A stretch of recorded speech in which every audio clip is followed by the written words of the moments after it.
છો બધા મજામાં? તો આજે આપણે પરમાણુનું બંધારણ લેક્ચર નંબર 21 લેક્ચર નંબર 21 આમની વાત આપણે કરવાના છીએ। તો આજના લેક્ચરની અંદર આપણે વાત કરીએ કે પહેલા તો જોઈએ કે કક્ષકની ઉર્જા કે આપણે આગળના લેક્ચરની અંદર જોયું કે કક્ષકનો આકાર જોયો, આજના લેક્ચરની અંદર કક્ષકની ઉર્જા જોશું અને પછી પરમાણુની અંદર કક્ષકની ગોઠવણી અને આ કક્ષકની અંદર ઇલેક્ટ્રોનની ગોઠવણી, આવું આપણે ભણવાનું છે। તો ધીમે ધીમે આપણે લેક્ચરને આગળ વધારતા જઈએ અને શીખતા જઈએ। અહીંયા કોઈ વસ્તુ ગોખવાની નથી, કોઈ વસ્તુ ગોખવાની નથી, માત્ર શું કરવાનું છે? શીખવાનું છે, અન્ડરસ્ટેન્ડિંગ થવું જોઈએ। તો વાત કરીએ કક્ષકની ઉર્જાની, બરાબર? આજનો ટોપિક કક્ષક। આ કક્ષક શું છે ખબર છે ભાઈ? કક્ષકની ઉર્જા। આગળના લેક્ચરની અંદર આપણે કક્ષક અને કક્ષા આ બંને વચ્ચેનો તફાવત આપ્યો હતો, જેને તમે જોયો હશે। લાસ્ટ પોઈન્ટ એક તમને નહીં સમજાણો હોય કે ઇલેક્ટ્રોન ની ગોઠવણી 2n² બરાબર થાય। ઓકે, એ તમને સમજાઈ જશે, ચેપ્ટર ખતમ થશે ત્યાં। તો કક્ષકની ઉર્જાની આપણે વાત કરીએ તો ભાઈ શરૂઆતની અંદર આ છે આપણું પરમાણુનું કેન્દ્ર। ઓકે, એની આસપાસ ઇલેક્ટ્રોન મળવાની સંભાવના ઓકે હોઈ શકે છે, સમજ પડે છે? કક્ષકના અલગ અલગ આકાર હોય છે, બરાબર? આપણી પાસે કેટલી કક્ષક છે તો કે S, P, D અને F। એમાં જનરલી આ ત્રણ કક્ષકો નો ખ્યાલ આપણે ડિટેલ ની અંદર મેળવો અને F કક્ષક પણ છે। તો આ જે S કક્ષક છે એનો આકાર કેવો હોય છે ભાઈ? તો કે સમતલ્ય ગોળાકાર। આમનો આકાર કેવો હોય છે ભાઈ? તો કે ડબલ ડમ્બેલ આકાર। આમનો આકાર કેવો હોય છે ભાઈ? તો કે ડબલ ડમ્બેલ આકાર। આમનો આકાર કેવો હોય? તો કે ડમ્બેલ આકાર। આમનો ડબલ ડમ્બેલ આકાર, બરાબર? અહીંયા સિંગલ ડમ્બેલ, અહીંયા ડબલ ડમ્બેલ, યાની કે અહીંયા 4 ગોળા, 2 ગોળા, 1 ગોળો। ઓકે, અને આમની અંદર તો 8 ફલકો હશે જેની આપણે વાત કરશું નહીં। તો આ રીતે ઇલેક્ટ્રોન આવી રીતના કક્ષકની અંદર કઈ ના કઈ મળવાની સંભાવના છે, બરાબર? અહીંયા ઇલેક્ટ્રોન મળશે નહીં, અહીંયા ઇલેક્ટ્રોન મળશે નહીં, જેને આપણે શું કીધું હતું તો કે નોડલ સપાટી અથવા તો નોડ। એ તમે બધું શીખી ગયા, હવે એની વાત આપણે કરશું નહીં। તો આજે કેન્દ્રથી જેમ જેમ તમે દૂર તરફ જતા જાઓ એમ ઉર્જા શું થતી જાય? તો કે ઉર્જા વધતી જાય। ખ્યાલ આવે છે ને તમને કે ઉર્જા વધતી જશે, યાની કે કેન્દ્રની નજીક હશો તો ઇલેક્ટ્રોનનું આકર્ષણ કેન્દ્ર પ્રત્યે કેવું હશે? વધારે। હવે હું આ સપાટી પર યાની કે આ અહીંયા જે કોઈ પણ કક્ષા ઉપર કક્ષકો હશે એની ઇલેક્ટ્રોનની આકર્ષવાની ટેન્ડન્સી એ આમના કરતા કેવી હોય? ઓછી હોય। ખ્યાલ આવે છે? એટલે એ કેન્દ્રથી કેવો હોય છે? દૂર હોય છે। તો અહીંયા આકર્ષણ અને અપાકર્ષણની વાત આવે છે અને એનાથી ટોપિક ઘણો બધો કોમ્પ્લિકેટેડ બની જાય, પણ આ ટોપિકને આપણે એકદમ સિમ્પલ રીતે તમારે સમજવો હોય તો સમજી શકાય કે જેમ કેન્દ્રથી તમે દૂર તરફ જતા જાઓ એમ ઉર્જા શું થતી જાય? વધતી જાય। સમજ પડે છે? ઉર્જા એમ વધતી જાય અને કેન્દ્રની નજીક તરફ આવતા જાઓ એમ ઉર્જા તમારી શું થાય? ઘટતી જાય। ખ્યાલ આવે છે? ઓકે, તો આ તમે સમજી શકો। પછી નેગેટિવ ઉર્જા, પોઝિટિવ ઉર્જા, ઋણ મૂલ્ય, ધન મૂલ્ય, આમાં કઈ આપણે પડવાનું છે નહીં। હવે આપણે અહીંયા વાત કરીએ તો કક્ષકની ઉર્જા બે પરમાણુ માટે અલગ અલગ હશે। એક તો હાઇડ્રોજન પરમાણુ અને બીજો, કારણ કે આ એક ઇલેક્ટ્રોન વાળો પરમાણુ કહેવાશે અથવા તો હાઇડ્રોજન જેવા। અને અહીંયા વાત કરીએ તો બહુ ઇલેક્ટ્રોનીય પરમાણુ, બરાબર? આ સિંગલ ઇલેક્ટ્રોન પરમાણુ છે, આ બે કે બે કરતા વધારે ઇલેક્ટ્રોનીય પરમાણુ છે। તો સિંગલ ઇલેક્ટ્રોન પરમાણુની અંદર ઉર્જાનો ફેરફાર એ મુખ્ય ક્વોન્ટમ આંક, ઓકે, મુખ્ય ક્વોન્ટમ આંક પર આધારિત હોય છે। અને આ જે બહુ પરમાણુય જે હશે તમારો પરમાણુ કે એમાં બે કે બે કરતા વધારે ઇલેક્ટ્રોન હશે, એમની અંદર ઉર્જા એ કોના ઉપર આધાર રાખે? તો કે મુખ્ય ક્વોન્ટમ આંક n, ઓકે, પ્લસ ગૌણ ક્વોન્ટમ આંક, બરાબર, અથવા એઝીમુથલ ક્વોન્ટમ આંક. આ બંને ક્વોન્ટમ આંક પર આધાર રાખે. માત્ર હાઇડ્રોજન ને હાઇડ્રોજન જેવી ઓકે ધાતુ અથવા તો તત્વ અથવા તો પરમાણુ કેવા, તો કે હીલી, હિલિયમ, લિથિયમ, બેરિલિયમ, બરાબર. આ પ્લસ 2, આ +3, તો આના જેવા થયા ને. આ બધા એક ઇલેક્ટ્રોન સ્પીસીસ છે. એ મુખ્ય ક્વોન્ટમ આંક ઉપર આધાર રાખે. કઈ રીતના? દાખલા તરીકે હું અહીંયા વાત કરું કે મારી ઉર્જા અલગ અલગ છે, બરાબર. તો ઉર્જા માટે તમે અહીંયા હું લખું છું કે 1s 2s 2p, okay 2p લખી દીધું, યસ. હવે 3s 3p 3d 4s 4p 4d 4f. ચાલો આ પ્રમાણે ઉર્જા લખી. તો જેમ જેમ મુખ્ય ક્વોન્ટમ આંક વધતો જાય એમ કેન્દ્રથી અંતર વધતું જશે. ખ્યાલ આવે છે? યાની કે કેન્દ્ર પ્રત્યેનું આકર્ષણ બળ ઘટતું જશે. ઇલેક્ટ્રોન દૂર તરફ જતો જશે. તો દૂર ક્યારે જાય? વધારે ઉર્જા હોય તો જ જાય ને. તો અહીંયા આપણે જોઈએ તો ઉર્જા આ રીતે વધતી જાય છે. ખ્યાલ આવે છે તમને? આ રીતે વધવી જોઈએ ને. ઓકે, પણ અહીંયા એવું કીધું કે માત્ર મુખ્ય ક્વોન્ટમ આંક ઉપર આધાર રાખે. તો તમે અહીંયા જોવો તો મુખ્ય ક્વોન્ટમ આંક આ બંનેનો સમાન છે, આ 3 નો સમાન છે, ઓકે, અને આ 5 નો સમાન છે. દેખાય છે? ઓકે, કેટલા છે? તો કે 4 નો સમાન છે. ઓકે, તો હવે આના કરતા અહીંયા 1 છે એટલે 2 એટલે મોટો. જેમ ક્વોન્ટમ આંક વધે ડાયરેક્ટલી પ્રોપોર્શનલ ટુ ઉર્જા, એમ ઉર્જામાં શું થાય? વધારો. પણ અહીંયા બંને સરખા છે તો અહીંયા આપણે હાઇડ્રોજન માટે શું લખશું? ઇક્વલ. ખ્યાલ આવે છે? હવે 2 કરતા 3 મોટો એટલે ઓકે મોટો. હવે આ ત્રણેય સરખા છે, ઓકે 3s 3p અને 3d સરખા, તો અહીંયા શું આવશે? બરાબર. આની ઉર્જા કેવી છે? કોમન. આની માટે વાત કરો, આની માટે વાત કરો, આની માટે કે હાઇડ્રોજન માટે વાત કરો. હવે આ 3d છે એના કરતા 4s યાની કે 4 મોટો છે તો એ મોટો આવશે. પણ આ 4s બરાબર 4p, 4p બરાબર 4d અને 4d બરાબર 4f. અન્ડરસ્ટેન્ડ થાય છે તમને? આ હાઇડ્રોજન માટે આવી રીતના લખી શકાય કે ખાલી ક્વોન્ટમ આંક ઉપર આધાર રાખે. એ પણ કયો? મુખ્ય ક્વોન્ટમ આંક. કે ક્વોન્ટમ આંક ઇન્ક્રીઝ થાય, વધે, તો ઉર્જામાં પણ શું થાય ભાઈ? વધારો. ઓકે, અહીંયા આપણે વાત કરીએ તો બહુ પરમાણુય ઇલેક્ટ્રોન અથવા તો બહુ ઇલેક્ટ્રોનીય જે પરમાણુ અથવા તો સ્પીસીઝ હશે કે જેમની અંદર 2 કે 2 કરતા વધારે ઇલેક્ટ્રોન હોય, એમની અંદર આપણે વાત કરીએ તો સેમ આ ક્રમ હું અહીંયા લખી શકું. યસ, તો કે 1s 2s 2p 3s 3p 3d 4s અને 4p, બરાબર. અહીંયા લખું હું 4p અને 4d, આ રીતે લખી શકું. યસ, તો આમની અંદર શું હશે? તો કે આ બંને ઉપર આધાર રાખશે અને એક નિયમ બની ગયો n+l નો નિયમ, કે જે શું દર્શાવે? તો કે પરમાણુની અંદર કક્ષકની ઉર્જાનું સ્તર દર્શાવે. ઓકે, જેમ આ મોટું હશે એ ડાયરેક્ટલી પ્રોપોર્શનલ ટુ ઉર્જા. સમજ પડે છે તમને? તો આપણને માલુમ છે SPDF, તો એના માટે L ની વેલ્યુ શું આવે? તો કે અહીંયા 0, અહીંયા 1, અહીંયા 2, અહીંયા 3, આ રીતે આવે છે. યસ, તો અહીંયા આપણે સરવાળો કરવાનો છે only for. તો અહીંયા તમે સરવાળો કરશો તો કે કેવી રીતના આવશે? તો કે આ 1 અને આ s યાની કે 0, તો અહીંયા 1 આવ્યો. અહીંયા સરવાળો કરો કેટલો આવે? તો કે 2 અને s યાની કે 2, અહીંયા 2 + 1 યાની કે 3, અહીંયા 3 + 0, સમજાય છે ને? યાની કે અહીંયા 3. ઓકે, હવે આને હું અહીંયા જ લખી દઉં એટલે મને સમજાવવામાં સરળતા રહે. ઓકે, અહીંયા 4s 4p 4d અને 4f. ઓકે, સમજો ખાસ. અહીંયા આપણે જોઈએ તો આ છે 3, ઓકે, તો 3 પ્લસ આ છે p, તો p એટલે કેટલા લખો? 1, તો આ 1 એટલે કે કેટલા લખી શકાય? તો કે અહીંયા 4 લખી શકું. ઓકે, અહીંયા 3 અને d છે, d તો કેટલા? 2, એટલે 3 + 2 અહીંયા 5 લખી શકું. ઓકે, અહીંયા 4, તો કાલે 4 + 0 યાની કે 4. ઓકે, અહીંયા 4 + 1 5, 4 + 2 6, 4 પ્લસ કેટલા કરશો? તો કે f યાની કે 3, તો 4 + 3 યાની કે અહીંયા થશે 7. ખ્યાલ આવે છે તમને? તો આ સરવાળો તમે જોવો તો આ બાજુ જાવ તેમ વધતો જાય છે, એટલે કે કેન્દ્રથી દૂર ઇલેક્ટ્રોન જતો જાય છે, મોટો મોટો પરમાણુ થતો જાય છે, પરમાણુનું કદ પણ વધતું જાય છે. ઓકે, એટલી તમને સમજ પડે છે.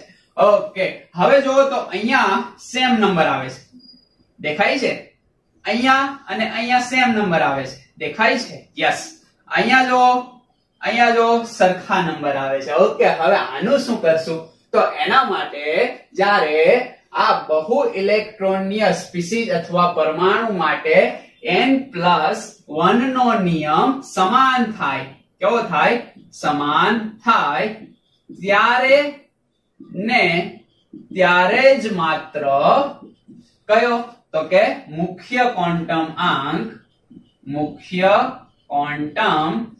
આંક જોવામાં આવે છે. તમે સમજ્યા કે ના સમજ્યા? ફરીવાર કે n+1 નો નિયમ સમાન થાય. જો અહીંયા સમાન થયો, દેખાય છે? આ 5 અને આ 5 એનો મતલબ કે અહીંયા સમાન થયો. આ 4 એનો મતલબ અહીંયા સમાન થયો. ત્યારે આવી કન્ડિશનની અંદર એનો શું જોવાનો? તો કે મુખ્ય ક્વોન્ટમ આંક n, કે n જેટલો મોટો એટલે હાઇડ્રોજન વાળો જે આના જેવું થઈ જાય, n જેટલો મોટો એટલે એની ઉર્જા વધારે. તો હવે મારે આને ઉર્જાના ક્રમની અંદર ગોઠવવો હોય તો પહેલા હું કોને ગોઠવું? તો કે 1s. એના પછી કોને ગોઠવીશ ભાઈ? તો કે 2s. હવે આ બંનેમાંથી કોને પહેલા ગોઠવીશ? તો કે 2p. યસ. એના પછી કોણ આવશે ભાઈ? તો કે 3s. તમે સમજી ગયા કે ના સમજ્યા? તમે એક્ઝેક્ટલી સમજ્યા, બરાબર? અહીંયા જોવો તો આનોય 3. હવે આનો જે મુખ્ય ક્વોન્ટમ આંક 2, આનો મુખ્ય ક્વોન્ટમ આંક 3, તો કોનો વધારે છે? આનો. તો એની ઉર્જા કેવી છે? વધારે. ખ્યાલ આવે છે? અહીંયા લેસ ધેન છે. આની ઉર્જા આના કરતા વધારે અને આની ઉર્જા આના કરતા ઓછી. ઓકે, સમજ્યા? હવે જોવો તો અહીંયા 4, અહીંયા તો 5 છે એટલે 4 કરતા તો મોટો જ આવવાનો છે. તો અહીંયા 3p વાળું છે, અહીંયા 4s વાળું. તો s અને p હવે જોવાના નથી. હું જોશો તમે 3 અને 4. તો 3p પહેલા આવશે અને એના કરતા વધારે ઉર્જા 4s ની રહેશે. સમજ્યા તમે? ઓકે, હવે અહીંયા જોવો ભાઈ કેવી રીતના છે? તો કે અહીંયા 3d છે, અહીંયા 4p છે. બંનેની અંદર n+l નો નિયમ સમાન છે. ઓકે, તો અહીંયા આવશે પહેલા 3d, then આવશે 4p, ત્યારબાદ 4d, ત્યારબાદ 4f. સમજ પડે છે તમને? તમે એક્ઝેક્ટલી સમજ્યા? તો ઇલેક્ટ્રોન જે આ કક્ષકની અંદર ભરાશે એ સૌથી પહેલા કેમાં ભરાશે? આ. અને આ કેન્દ્રની સૌથી નજીક હશે. આ દાખલા તરીકે કેન્દ્ર, તો કેન્દ્રની નજીક સૌથી આ, એના કરતા દૂર આ, એના કરતા દૂર આ, એના કરતા દૂર આ. એટલે જેમ જેમ તમે આમ જતા જાઓ એમ ઉર્જા શું થતી જાય ભાઈ ઇલેક્ટ્રોનની? તો કે વધે. ઓકે, આકર્ષણ બળ આ કેન્દ્રની અંદર શું હશે? તો કે પ્રોટોનનો વીજભાર, યાની કે Ze કહેવાય. ખ્યાલ છે ને? આ e એ વીજભારની સાઇન અને Zm નો પરમાણુ ક્રમાંક. એટલે પ્રોટોનની અંદર અસરકારક વીજભાર કેટલો હોય? Ze. આ બધા જ તમારા શું છે? ઇલેક્ટ્રોન. તો અહીંથી તમારા ઇલેક્ટ્રોન સ્ટાર્ટ થઈ જશે ને? તો આમના વચ્ચેનું આકર્ષણ, આમના વચ્ચેનું આકર્ષણ, આમના વચ્ચેનું આકર્ષણ, જેમ જેમ તમે આગળ જતા જાઓ શું થતું જાય? ઘટતું જાય. ઓકે, આકર્ષણ ઘટતું જાય, ઉર્જા શું થતી જાય? વધતી જાય. તમે એક્ઝેક્ટલી આને સમજ્યા? ખ્યાલ આવે છે? ઓકે, તો આ વાત થઈ કોની? તો કે બહુ ઇલેક્ટ્રોનીય પરમાણુની અંદર ઉર્જાની ગોઠવણી અને હાઇડ્રોજન પરમાણુની અંદર ઉર્જાની ગોઠવણી. હાઇડ્રોજન એક જ આવો છે કે માત્ર n ઉપર આધાર રાખે. કોના ઉપર? n. અહીંયા n+1. અને આ નિયમ જો ટ્રાય થાય, સમાન થાય, તો ફરીવાર પાછું હાઇડ્રોજન જેવું તમારે કરી નાખવાનું એટલે તમારું સોલ્યુશન તમને મળી જાય. તો કેવી રીતના કક્ષકોની ઉર્જાની ગોઠવણી કરશો એ તમને ખ્યાલ હશે. ઓકે, તમને સમજ પડી. હવે કોમન થોડીક માહિતી આપણે મેળવીએ કે આ જે s કક્ષક છે એમનો આકાર ગોળ છે. ખ્યાલ આવે? તો એમનો આકાર ગોળ છે એટલે અહીંયા કેન્દ્ર હશે. ઓકે, તો અહીંયા કેન્દ્ર હશે તો કેન્દ્રથી ઇલેક્ટ્રોનનું અંતર બધી બાજુ બધી જ દિશામાં સમાન છે, જેવું આપણે એની થિયરીમાં જોયું. તો ઇલેક્ટ્રોન અહીંયા ફરતો હોય તો સૌથી વધુ કેન્દ્રની નજીક ઇલેક્ટ્રોન મળે. ઓકે, હવે અહીંયા ફરતો હોય તો આમ જાય કઈ નક્કી ના હોય. ખ્યાલ આવે છે? અહીંયા તો આવી રીતના ઘણો બધો ઇલેક્ટ્રોન આમ જશે એટલે વધારે કઈ નક્કી હશે નહીં. ખ્યાલ આવે છે ને? એટલે આ પ્રકારની ઘટના અહીંયા તમને જોવા મળે. અહીંયા ઇલેક્ટ્રોનને કેન્દ્રની તરફ રહેવાનું વધારે મજા આવશે. અહીંયા એનાથી ઓછી આવશે, અહીંયા એનાથી ઓછી, અને અહીંયા તો બહુ બધી ઓછી આવશે. ખ્યાલ આવે છે ને? એટલે આ રીતે પણ તમે ત્યાં નક્કી કરી શકો. હવે મારે એક શબ્દ તમને સમજાવવો છે. એ શબ્દ છે શિલ્ડિંગ. કયો શબ્દ છે? શિલ્ડિંગ. ઓકે, તો કે શિલ્ડિંગ. શિલ્ડિંગ એટલે શું? તો કે આ શિલ્ડિંગ ને તમારે સમજવું હોય તો બાહ્ય કોષના ઇલેક્ટ્રોન પર આંતરકોષના ઇલેક્ટ્રોન વડે થતું શિલ્ડિંગ, શિલ્ડિંગ યાની કે પરિરક્ષક, બરાબર. આ ઇલેક્ટ્રોન અહીંયા છે, આ ઇલેક્ટ્રોન અહીંયા છે, ખ્યાલ આવે છે? તો આ બંનેની વચ્ચે, આ બંને ઇલેક્ટ્રોન વચ્ચે અપાકર્ષણ તો થવાનું ને. તો આ શું કરે કે આને આનાથી બચાવવા માટે આને પરિરક્ષક કરી દે. દેખાય? હવે અહીંયા ઇલેક્ટ્રોન હશે તો આ જ આકર્ષાઈ જાય ને, આને નહીં આકર્ષાવા દે. ઓકે, તો આનું એ રક્ષણ કરે, આનાને આકર્ષણ માટેનું. ઓકે, કે આ તો અહીંયા આકર્ષાવાનો છે તો આ શું કરશે તો કે આના આકર્ષણ માટેની થોડી અસર ઘટાડશે. ઓકે, વચ્ચે આ આવી જશે, યાની કે આને શિલ્ડ કરી દેશે. ખ્યાલ આવે છે? હવે દાખલા તરીકે અહીંયા એક ત્રીજી કક્ષક હોય અને અહીંયા ઇલેક્ટ્રોન હોય તો આને શિલ્ડ કોણ કરશે? તો કે આ બંને શિલ્ડ કરશે. ખ્યાલ આવે છે? તો આને કઈ અસર કહેવામાં આવે? શિલ્ડિંગ અસર. એ લખવું હોય તો આંતરકોષના ઇલેક્ટ્રોન વડે, ઓકે, આંતરકોષના ઇલેક્ટ્રોન વડે શું થાય છે તો કે બાહ્ય કોષના ઇલેક્ટ્રોનનું શું થશે ભાઈ? તો કે શિલ્ડિંગ થશે. કે આંતરકોષના ઇલેક્ટ્રોન છે એના વડે આ બાહ્ય કોષના ઇલેક્ટ્રોન નું શું થાય? શિલ્ડિંગ થાય. અથવા તો તમે કહી શકો કે બાહ્ય કોષના ઇલેક્ટ્રોન પર આંતરકોષના ઇલેક્ટ્રોન વડે શિલ્ડિંગ થાય છે. આ આંતરકોષના ઇલેક્ટ્રોન એ બાહ્ય કોષનું શું કરે? શિલ્ડિંગ કરે. શિલ્ડિંગ કરે યાની કે હા, આનું રક્ષણ કરે, વચ્ચે આવી જાય. ખ્યાલ આવે છે ને? આડો આવશે એટલે તકલીફ પડશે. શું? તો કે આના તરફ આકર્ષાવા ની. એટલો તમને સમજ પડે છે. હવે આપણે જોઈએ કે આમનું જે આ કેન્દ્ર છે, આ કેન્દ્ર પરનો વીજભાર કેટલો હોય? તો કે Ze. એવું તો આપણે બોહરના નમૂનાથી ભણતા આવીએ. ખ્યાલ આવે છે ને?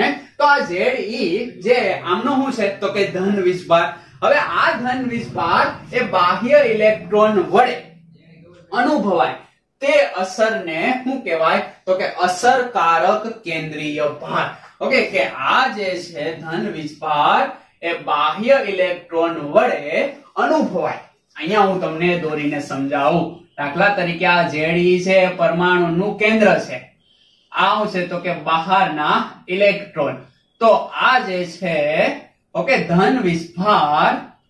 ધનભાર એ બાહ્ય ઇલેક્ટ્રોન વડે શું થાય છે તો કે અનુભવાય અને તેને શું કહેવાય તો કે અસરકારક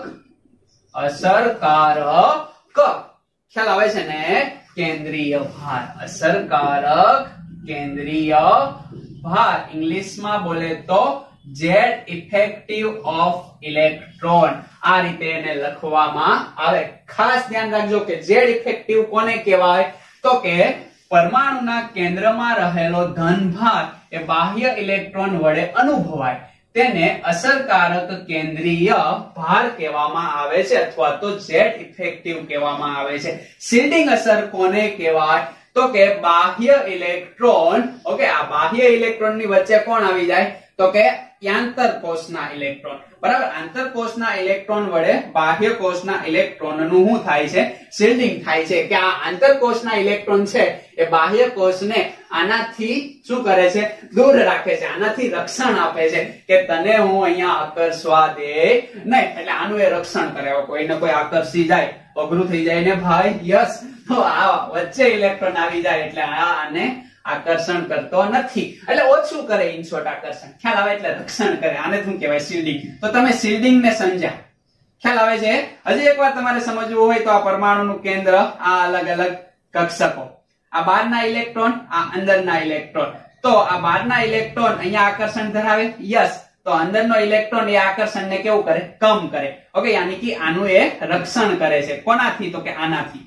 ઓકે, આનું રક્ષણ કરે. કોણ? તો કે આ. કોનાથી? તો કે આનાથી. તમે હવે સમજી ગયા. તો આ અસરને કઈ અસર કહેવાય? શિલ્ડિંગ અસર. ઓકે, તો અસરકારક ધન વીજભાર અથવા તો અસરકારક કેન્દ્રીય ભાર કોને કહેવાય? તો Z ઇફેક્ટિવ ને કહેવામાં આવે. એ પણ તમે સમજ્યા. ખ્યાલ આવે છે? તમને સમજ પડે છે? ઓકે, હવે આપણે આગળ જઈએ તો અહીંયા કેટલાક પોઈન્ટ તમારે એવા યાદ રાખવાના છે કે જેમ આપણો પરમાણુ ક્રમાંક વધે, પરમાણુ ક્રમાંક જાણો છો ને, યાની કે એમની અંદર પ્રોટોનની સંખ્યા વધતી જાય, સાથે સાથે ઇલેક્ટ્રોન પણ વધશે. ઓકે, તટસ્થ પરમાણુ હોય તો આ જે પરમાણુ ક્રમાંક વધે એમ Z ઇફેક્ટિવ, ઓકે, અથવા તો કેન્દ્રીય ભાર પણ વધે. કેમ? તો કે પ્રોટોન વધે તો કેન્દ્રનો વિસ્ભાર પણ વધે. ખ્યાલ આવે છે? અને એ વધે તો શું થાય? તો કે આકર્ષણ બળની માત્રા પણ વધે. ભાઈ, આકર્ષણ બળની માત્રા વધે. હવે અંદર જેટલો વધારે ધન વિસ્ભાર વધતો જાય એટલા ઇલેક્ટ્રોન એનાથી વધારે આકર્ષણ પામે ને આ ધન વિસ્ભાર ઘટતો જાય તો ઓછા ઇલેક્ટ્રોન આકર્ષણ પામે. આવું તમે સમજી શકો. એટલે પરમાણુ ક્રમાંક વધે તો અંદરનો વિસ્ભાર વધે, વિસ્ભાર વધે તો આકર્ષણની માત્રા વધે. આને તમારે બીજા શબ્દની અંદર કેવું હોય તો જેમ પરમાણુ ક્રમાંક વધે એમ તમારી ઉર્જા, કોની ઉર્જા? તો કે કક્ષકની ઉર્જા ઘટે. ખ્યાલ આવે છે? કક્ષકની ઉર્જા ઘટે. ઓકે, એટલે આ ખાસ તમે યાદ રાખજો. અને આ જે વધે એમ તમારે અહીંયા યાદ રાખી શકાય કે અસરકારક, હું તો કે ઇલેક્ટ્રોન ઇફેક્ટિવ, કે અસરકારક કેન્દ્રીય ભાર વધે. અને અસરકારક કેન્દ્રીય ભાર વધે એમ ઉર્જા ઘટે. એટલે અહીંયાથી આ બે પોઈન્ટ પરથી યાદ રાખી શકો કે Z effective of electron proportional to 1 upon કક્ષકની ઉર્જા. આવું ઘણું સંશોધન કરવામાં આવ્યું અને એના પરથી અટપટું માહિતી આધારિત આ કન્ક્લુઝન આપણે આપી શકીએ કે જેમ Z effective વધે. હવે Z effective કેમ વધે? તો કે પરમાણુ ક્રમાંક વધે. પરમાણુ ક્રમાંક વધે એનો મતલબ અંદર ધન વિસ્ભાર વધે. ધન વિસ્ભાર વધે એટલે ઇલેક્ટ્રોનની આકર્ષણની માત્રા કેવી થાય? કેન્દ્ર તરફ વધે. ખ્યાલ આવે છે? એટલે ઉર્જા શું થાય? તો કે ઘટે. કારણ કે જેમ જેમ જેમ જેમ નજીક આવતો જાય એમ શું થતું જાય? ઉર્જામાં ઘટાડો થતો જાય. તમે સમજ્યા કે ના સમજ્યા? ફરીવાર થોડોક અટપટો કન્સેપ્ટ છે. ખ્યાલ આવે છે ને? એટલે તમને ખ્યાલ આવી જશે. આ પરમાણુનું કેન્દ્ર, આ પહેલી કક્ષક, આ બીજી કક્ષક, આ ત્રીજી કક્ષક. ખ્યાલ આવે છે તમને? ઓકે, આ પહેલી કક્ષકમાં ઇલેક્ટ્રોન છે, અહીંયા ઇલેક્ટ્રોન છે, અહીંયા ઇલેક્ટ્રોન છે. જેમ જેમ તમે દૂર તરફ જતા જાઓ એમ ઉર્જા શું થતી જાય ભાઈ? તો કે ઉર્જા વધે. ખ્યાલ આવે? નજીક તરફ જાઓ એમ ઉર્જા શું થતી જાય? ઘટે. હવે ઉર્જા વધે એટલે આકર્ષણ શું થાય? કેન્દ્ર પ્રત્યેનું આકર્ષણ ઘટે. વેરી ગુડ, સમજી ગયા તમે? ખ્યાલ આવે છે ને? તો અહીંયા એમ જ કહે છે કે આકર્ષણ બળની માત્રા એ આના બધાના સમપ્રમાણમાં હોય. ખ્યાલ આવે? તો આકર્ષણ બળ અને ઉર્જા કેવા પ્રમાણમાં છે? વ્યસ્ત પ્રમાણની અંદર. ઓકે, તો એ અહીંયા હું આવી રીતના લખી શકું કે Z એ કક્ષકની ઉર્જાના વ્યસ્ત પ્રમાણમાં, Z કોના સમપ્રમાણમાં? Z ઇફેક્ટિવ ના. તો આવી રીતના લખી શકું. Okay, Z effective of electron proportional to 1 upon કક્ષકની એનર્જી અથવા ઉર્જા. હવે તમે એક્ઝેક્ટલી સમજ્યા હશો. ઓકે, ખ્યાલ આવે છે તમને? ગુડ. ફરીવાર કે આ ઇલેક્ટ્રોન ને કોણ શિલ્ડ કરશે? તો કે આ ઇલેક્ટ્રોન કરશે. આ ઇલેક્ટ્રોન ને કોણ શિલ્ડ કરે? તો કે આ ઇલેક્ટ્રોન ને આ શિલ્ડ કરે. ખ્યાલ આવે છે તમને? ઓકે, હવે તમારે સૌથી વધુ શિલ્ડ કોણ કરતું હશે? તો કે સૌથી નજીક હોય એ. તો શિલ્ડિંગ નો ક્રમ તમને પૂછે કક્ષકની અંદર તો સૌથી વધારે કોણ કરશે? S કક્ષક. એનાથી ઓછો કોણ કરશે? P કક્ષક. એનાથી ઓછો કોણ કરશે? D. અને એનાથી ઓછો કોણ કરશે? F. લાસ્ટમાં હશે ને એકદમ નહિવત કરશે. ખ્યાલ આવે છે? તો આ વાત થઈ શેની? તો કે શિલ્ડિંગ ના ક્રમની. કે સૌથી વધુ શિલ્ડિંગ કોણ કરે? તો કે S. કેમ? સૌથી વધુ નજીક છે. કોની? તો કે કેન્દ્રની. તો સૌથી વધારે રક્ષણ કરે ને. ઓકે, દાખલા તરીકે આપણું ફેમિલી છે. ઓકે, આ ભાઈ છે એનું રક્ષણ કોણ કરશે? સૌથી વધારે એના પપ્પા અને મમ્મી. ખ્યાલ આવે છે? પછી એના રિલેટિવ આવશે. ઓકે, પછી કોણ આવશે? તો કે એના અન્ય જે મિત્રો હશે થોડાક દૂરના એ આવશે. ખ્યાલ આવે છે ને? અને પછી કોણ આવશે? તો કે રસ્તા ઉપર ગમે આટા મારતું હોય એ. ખ્યાલ આવે છે? હવે દાખલા તરીકે આ ભાઈનું એક્સિડન્ટ થયું ને પડી ગયા તો એના બાજુમાં મમ્મી પપ્પા ઉભા હશે, એની બાજુમાં એનો ફ્રેન્ડ ઉભો હશે, એની બાજુમાં એના રિલેટિવ ઉભા હશે. સૌથી પહેલા કોણ આવશે? તો કે એના મમ્મી પપ્પા. ખ્યાલ આવે છે ને? એમ સૌથી વધારે શિલ્ડિંગ રક્ષણ કોણ કરશે? નજીક હોય એ. કોણ? S, પછી P, પછી D અને પછી F. કેમ? તો કે આનો આકાર ગોળ આવે એટલે આખું કેન્દ્રને ઘેરી લેશે. આનો આકાર તો કેવો? તો કે ડમ્બેલ આકાર. એટલે તો આ બાજુ થોડી થોડી જગ્યા છે એટલે થોડુંક ઘેરાવા દેશે. આમાં જોવો તો કે આમાં તો ઘણું બધું કોમ્પ્લિકેટેડ છે એટલે ગમે ત્યાંથી ઘૂસી શકે. બરાબર? થોડીક અઘરી આકૃતિ છે. અહીંયા તો આવા 8 દડા આવે. કેટલા દડા આવે? તો કે 8. એટલે વધારે અઘરું છે એટલે ગમે ત્યાંથી ઘૂસી શકે. સમજ પડે છે? તો આ વાત થઈ શિલ્ડિંગ ના ક્રમની. સમજ પડે છે તમને? ખાસ યાદ રાખવાનું છે Z effective of electron directly proportional to 1 upon કક્ષકની ઉર્જા. એટલી તમને સમજ પડે છે? ઓકે, હવે તમારે યાદ એ રાખવાનું છે કે દાખલા તરીકે S હોય તો એની અંદર તો એક જ કક્ષક આવવાની છે, P હોય તો એની અંદર 3 કક્ષકો આવવાની છે, D હોય તો એની અંદર કેટલી કક્ષકો 1 2 3 4 કેટલી થઈ ગઈ 5. ઓકે, અને F હોય તો એની અંદર કેટલી કક્ષકો 1 2 3 4 5 અને 6 7. ઓકે, 7 કક્ષકો આવવાની છે. તો આ એક કક્ષક, આ P ની 3 કક્ષક, D ની 5 કક્ષક, F ની 7 કક્ષક, એમની ઉર્જા કેવી હોય? સમાન. ઓકે, એમનો આકાર કેવો હોય? સમાન. એમનું કદ કેવું હોય? સમાન. તો આવી કક્ષકને આગળના લેક્ચરમાં આપણે શું કીધું હતું? ડિજનરેટ કક્ષકો. શું કીધું હતું ભાઈ? તો કે ડિજનરેટ કક્ષકો. અને આ ડિજનરેટ કક્ષકોનું ગુજરાતી શું થાય? તો કે સમશક્તિ કક્ષકો, કે સરખી શક્તિ ધરાવે. અને આપણે શું કહીએ? તો કે સમશક્તિક કક્ષકો, બોલે તો ડિજનરેટ કક્ષકો, કે એમની ઉર્જા કેવી હોય? સમાન હોય. કઈ રીતે તમે કહી શકો? દાખલા તરીકે px, py, pz, તો આ કેવી છે? ડિજનરેટ કક્ષકો. સમજ પડે છે? એવી જ રીતના d ની વાત કરીએ, dxy, dyz, dxz, dx2 y2 અને dz2. ખ્યાલ આવે છે? તો આમની ઉર્જા કેવી છે ભાઈ? સમાન છે. ઓકે, આગળ જતા એમાંય વિપાટન જોવા મળ્યું, જુદાપણું જોવા મળ્યું, એ પછી જોશું. અત્યારે કેવી ઉર્જા રાખવાની છે? આપણે સમાન રાખવાની છે. સમજ પડે છે? તો એને ડિજનરેટ કક્ષકો અથવા તો સમશક્તિક કક્ષકો કહેવાય છે. તો અગત્યના પોઈન્ટ ફરી એકવાર હાઇલાઇટ હું કરી દઉં. એ પોઈન્ટ તમારે યાદ રાખવાના છે, બીજું કંઈ યાદ રાખવાનું નથી. તો અત્યાર સુધી તમે જે કક્ષકની ઉર્જા વિશે ઘણી બધી સમજૂતી મેળવી, એ સમજૂતીના આ 4 અગત્યના પોઈન્ટ છે. બરાબર? આ 4 પોઈન્ટને બસ તમારે યાદ રાખવાના છે, એટલે તમારું કામ ખતમ. ઓકે, આ 4 પોઈન્ટને તમે યાદ રાખી લેજો. ઓકે, પહેલો પોઈન્ટ છે હાઇડ્રોજન પરમાણુ માટે ઉર્જા માત્ર મુખ્ય ક્વોન્ટમાંક પર આધારિત હોય. એના આધારિત તમારે ઉર્જાની અંદર ઓકે ઉર્જાનો સ્તર અથવા તો નંબરિંગ ગોઠવવાનું. અને હાઇડ્રોજન પરમાણુ સિવાયના સ્પીસીસ, યાની કે આ 1 ઇલેક્ટ્રોન વાળા અને આ બહુ ઇલેક્ટ્રોન વાળા સ્પીસીસ, એમની માટે n+l નો નિયમ. અને n+l નો નિયમ ઓકે શું થઈ જાય? તો કે ટ્રાય થઈ જાય, સમાન થઈ જાય. તો મુખ્ય ક્વોન્ટમાંક આધારિત, જેમાં આમાં તમે કર્યું એ રીતે, બાહ્ય કોષના ઇલેક્ટ્રોન પર ઓકે આ ઇલેક્ટ્રોન છે, ઇલેક્ટ્રોન પર આંતરકોષના ઇલેક્ટ્રોન વડે શિલ્ડિંગ અથવા પરિરક્ષણ થાય છે. ઓકે, એક કેન્દ્ર તરફ આકર્ષાવા દેતું નથી. શિલ્ડિંગનો ક્રમ આપેલો છે.